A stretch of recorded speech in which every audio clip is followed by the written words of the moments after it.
Assalamualaikum warahmatullahi wabarakatuh. Alhamdulillahilladzi khalaqal mauta wal hayah liyabluwakum ayyukum ahsanu amala. Asyhadu an la ilaha illallah wa asyhadu anna Muhammadar Rasulullah. Allahumma salli wa sallim wa barik ala sayyidina wa maulana Muhammadin wa ala alihi wa sahbihi ajma'in. Rabbi israh li sadri wa yassir li amri wahlul 'uqdatam min lisani yafqahu qawli. Allahumma faqihna wa faqih auladana fid din wa 'allimna at-ta'wil. Apa kabar ibu-ibu Majlis Taklim Sabilul Jannah? Semoga Allah memberikan keberkahan, kesehatan, kemuliaan, dan Allah jaga keadaan kita. Mari kita awali memanjatkan pujian syukur atas limpahan nikmat iman, Islam, sempat dan sehat, sehingga kita bisa bertemu pada kajian rutin kita di hari Selasa ini.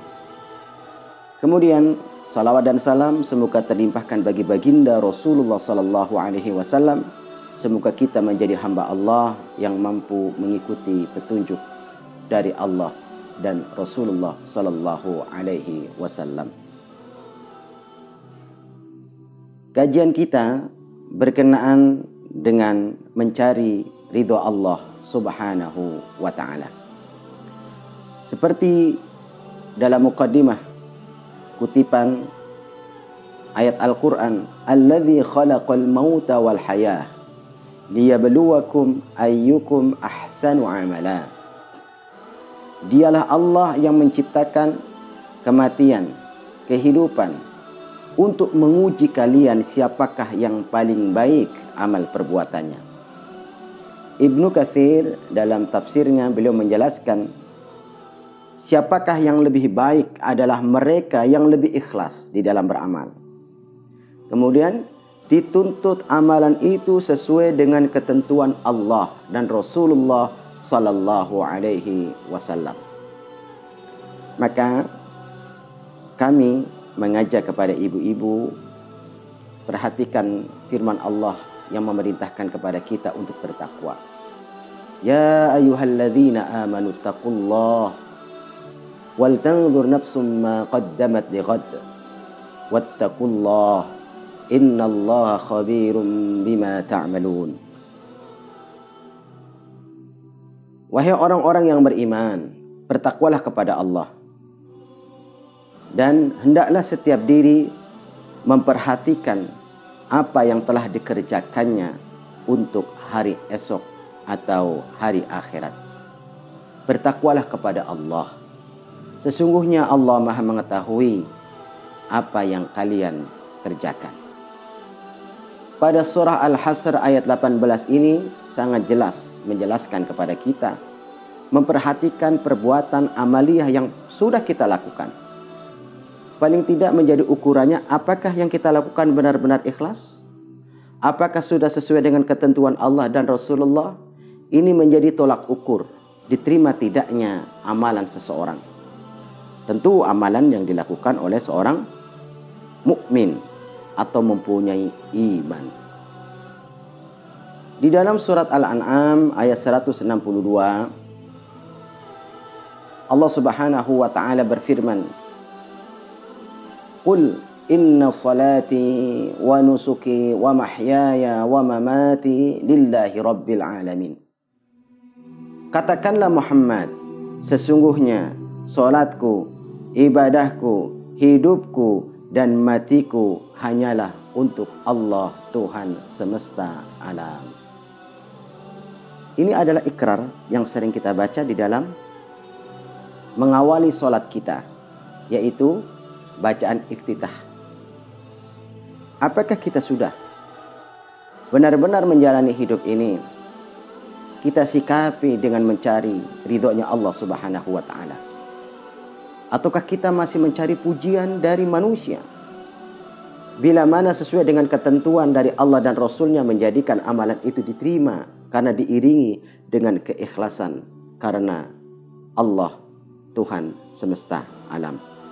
Berkenaan dengan amalan karena Allah atau ikhlas, ada sebuah hadis dalam riwayat Imam Muslim yang panjang menjelaskan tentang amalan orang yang berjihad di jalan Allah, menuntut ilmu, mengajarkan ilmu, bahkan membaca Al-Quran. Serta ada orang yang dermawan dan dia menginfakkan hartanya, tetapi tidak mengantarkan mereka ke dalam surganya Allah. Justru mereka dilemparkan ke dalam api neraka. Mari kita simak hadis ini. Abu Hurairah meriwayatkan, ia pernah mendengar Rasulullah SAW bersabda, manusia yang pertama diadili oleh Allah pada hari kiamat nanti adalah orang yang mati syahid. Orang ini didatangkan di hadapan Allah Subhanahu wa Ta'ala. Kemudian ditunjukkan kenikmatan yang telah diberikannya dan ia mengakuinya. Allah bertanya, apa yang telah kamu kerjakan di dunia? Orang ini menjawab, aku berperang, membela agamamu. Allah berkata, kamu berbohong. Kamu berperang agar orang-orang menyebutmu sebagai orang yang pemberani. Kemudian Allah memerintahkan agar amalnya dihitung di hadapan Allah Subhanahu wa Ta'ala dalam pengadilannya. Akhirnya ia dilemparkan ke dalam neraka. Berikutnya adalah orang yang menuntut ilmu dan mengajarkan ilmu, dan orang ini membaca Al-Quran, pun ia didatangkan di hadapan Allah Subhanahu wa Ta'ala. Ditunjukkan ragam nikmat yang pernah ia peroleh dan ia pun mengakuinya. Kemudian Allah bertanya kepadanya, apa yang telah kamu lakukan di dunia? Ia mengatakan, aku menuntut ilmu dan mengajarkan serta membaca Al-Quran untuk mendapatkan ridhamu. Allah berkata, kamu berbohong. Kamu menuntut ilmu agar orang menyebutmu sebagai seorang yang alim. Dan kamu membaca Al-Quran agar orang-orang menyebutmu sebagai orang yang rajin membaca Al-Quran atau sebagai qari. Maka Allah memerintahkan agar orang ini dihisab di pengadilannya Allah Subhanahu wa Ta'ala. Dihitung amalannya. Akhirnya ia dilemparkan ke dalam neraka. Selanjutnya adalah orang yang mempunyai kekayaan yang melimpah dan orang mengenalnya karena kedermawanannya. Ia dipanggil oleh Allah, dihadapkan dengan Allah Subhanahu wa Ta'ala. Ditunjukkan ragam kenikmatan yang telah diberikan kepadanya dan ia pun mengakuinya. Allah menanyakan, apa yang telah kamu lakukan di dunia? Semua yang aku miliki di dunia ini tidak aku cintai selain aku bersedekah karenamu. Allah berkata, kamu berbohong.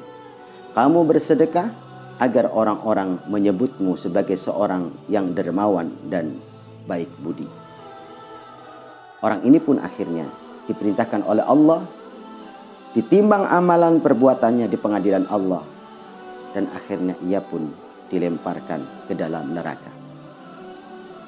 Ibu-ibu Majelis Taklim Sabilul Jannah, lanjutan dari hadis ini, kemudian Abu Hurairah ditepuk pahanya oleh Rasulullah.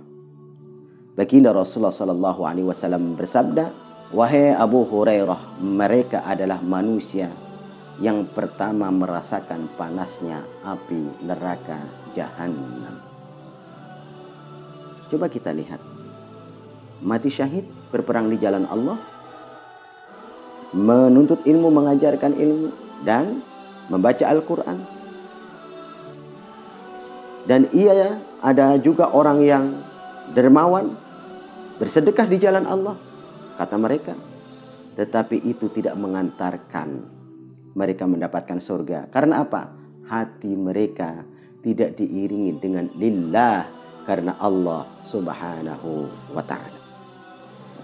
Ibu-ibu Majelis Taklim Sabilul Jannah yang dimuliakan Allah Subhanahu wa Ta'ala, semoga Allah selalu membimbing kita agar selalu mampu ikhlas di dalam melakukan amal ibadah, selalu berusaha mencari ridhonya Allah Subhanahu wa Ta'ala, sungguh banyak ujian yang Allah berikan kepada kita di dalam urusan ikhlas ini.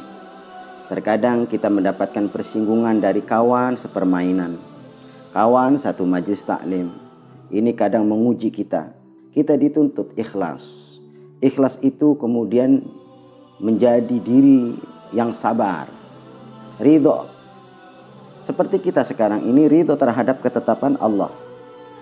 Kita berupaya menjadi orang yang ikhlas, ridho, menerima kesulitan yang ada pada saat ini sebagai sebuah ketetapan dari Allah Subhanahu wa taala. Allah berfirman, "Qul la yusibana illa ma kataballahu lana huwa maulana wa 'alallahi falyatawakkalul mu'minun." Katakanlah Muhammad, sesungguhnya tidak ada musibah yang menimpa kami kecuali Allah telah tetapkan kepada kami. Dia Allah penolong kami dan kepada Allah lah kami bertawakal, atau orang-orang mukmin bertawakal. Jadi kita sebagai seorang mukmin terima keadaan yang sulit ini dengan penuh keikhlasan, kesabaran, dengan penuh ridhonya Allah Subhanahu wa taala. Kemudian kita berupaya menjadi orang yang selalu menjadikan Allah sebagai sandaran kita. Kembalikan semuanya kepada Allah Subhanahu wa taala dan bertawakalnya hanya kepada Allah Subhanahu wa taala. Maka kita juga dalam hadis riwayat Imam Ahmad dijelaskan, "Ittaqillaha haitsuma kunta wa atbi'is sayyi'atal hasanata tamhuha wa khaliqin nasa bi khuluqin hasanin." Bertakwalah kamu dimanapun kamu berada. Artinya dalam keadaan sendirian, beramai-ramai, dalam kesulitan maupun dalam keadaan bahagia, tetap takwa itu harus ada pada diri kita. Kemudian ikuti perbuatan buruk yang pernah kamu lakukan dengan perbuatan baik yang mampu menghapuskannya. Kita menjadi orang yang dari hari ke hari menjadi orang yang semakin baik. Yang dulu pernah kita lakukan itu keburukan, segera berhenti dari keburukan, lakukan kebaikan. Terus lakukan kebaikan-kebaikan, walaupun orang-orang yang di sekitar kita menggunjing kebaikan yang kita lakukan. Jangan putus asa. Dan berakhlaklah kepada manusia dengan akhlak yang baik. Ini sangat penting ibu-ibu. Kita berakhlak kepada manusia dengan akhlak yang baik. Karena kalau orang berakhlak buruk kepada orang lain, bisa berakibat menjadikan dia menjadi orang yang muflis dalam hadis. Muflis itu orang yang pailit, orang yang bangkrut. Baginda Rasulullah Sallallahu Alaihi Wasallam dalam hadis riwayat Imam Muslim menjelaskan tentang ini. Atadruna manil muflis? Tahukah kalian orang-orang yang pailit atau bangkrut? Qalu al-muflisu fina ma la dirham wala mata'. Para sahabat memberikan jawaban, orang yang pailit atau bangkrut itu orang yang tidak mempunyai dirham dan tidak mempunyai harta benda. Tetapi baginda Rasulullah menjelaskan hakikat orang yang bangkrut ini tidak seperti anggapan para sahabat. Baginda Rasulullah justru menjelaskan orang yang bangkrut dari umatku itu adalah mereka yang datang pada hari kiamat dengan membawa pahala salat, zakat, puasa. Tetapi dia membawa berbagai macam permasalahan dengan manusia. Dalam hadis disebutkan, ketika di dunia ia mencaci maki orang dan salah menuduh orang lain, memakan harta, menumpahkan darah orang lain, dan memukul orang lain tanpa hak, maka orang-orang yang dizalimi akan mendapatkan pahala dari kezaliman yang dilakukan oleh yang mempunyai pahala puasa, zakat, dan salat. Bila pahalanya habis, dosa-dosa orang yang pernah dizalimi ibu-ibu diberikan kepada orang yang tadi mempunyai pahala puasa, salat, dan zakat. Akhirnya orang ini semakin tenggelam, berat dengan amal buruknya, dan akhirnya ia pun dilemparkan ke dalam api neraka. Yang sangat prinsip, jangan bangga dengan sholat puasa kita. Jangan bangga dengan zakat, infak, sedekah kita. Di satu sisi ikhlas harus ada, sesuai dengan ketentuan Allah dan Rasulnya. Jaga akhlak yang baik kepada orang lain. Jaga ukhuwah di antara jamaah kita.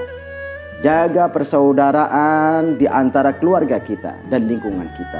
Insya Allah hidup kita mendapatkan barakah dari Allah Subhanahu wa ta'ala.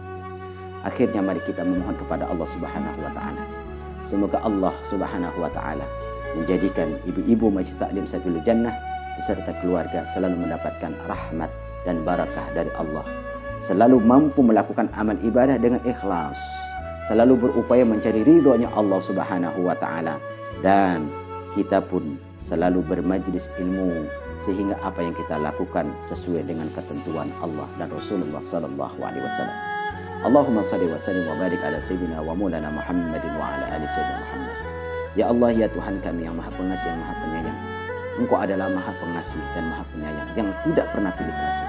Kami memohon kepadamu ya Allah kasih sayang, agar Engkau memberikan kesehatan kepada mereka yang sakit, kesembuhan kepada mereka yang sakit, ampunan kepada kami yang masih hidup maupun mereka yang telah mendahului kami dari orang-orang yang kami cintai.